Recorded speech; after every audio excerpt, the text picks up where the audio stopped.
My sisters and brothers, I greet you all with the love and peace of the Lord. I invite you to meditate together with me on the holy word of God of 30th October 2020. The focus of our reflection: very often our kindness is conditioned by moods and seasons. It is also often according to convenience or profit. But blessed are they who are relentless and selfless. Often, Jesus gets into problem with the Pharisees and the scribes, the big people in his society. The main issue is his violation of the Sabbath rule as in today's gospel. They cannot digest the fact that he heals on a Sabbath day, which is strictly a day of rest, abstaining from any work. The purpose of Jesus is not to poke and provoke them or to irritate and annoy them. Neither he has contempt and disregard toward the laws. His intention is also not to popularize himself as a rebel, as some would do. These some would project themselves as saviors of the time and simply oppose and challenge anything of the authority or the system. Jesus certainly respects the laws and the traditions, but for him, always what matters the most is true piety and deep benevolence.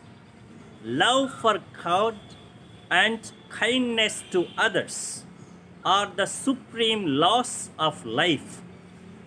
Everything in life should be directed to these ends and foster the same. No reason is good and valid enough to prevent one from doing good. A law that fails to do good is not worth following.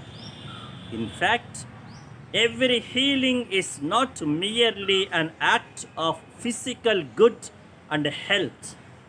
It is actually a liberation from one's bondage. It is restoration of one's lost dignity. It is ushering a new life. That is why Jesus has absolutely no qualms or inhibition about healing a man of dropsy on a Sabbath day. This is the same love of Christ that fills St. Paul and steers his whole life and mission.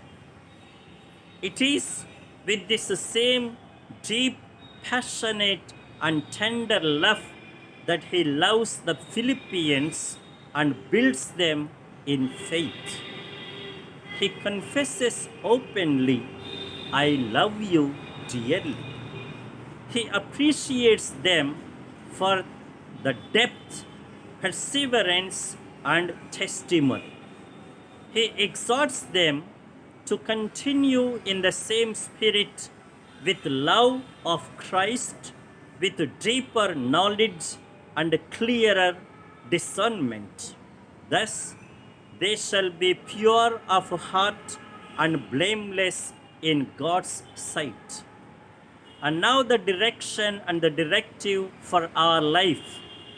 Many times, many make lame excuses for not being good and for not doing good. They go on explaining and justifying why they are not able. But mostly, what is lacking is a good heart and a concern for others.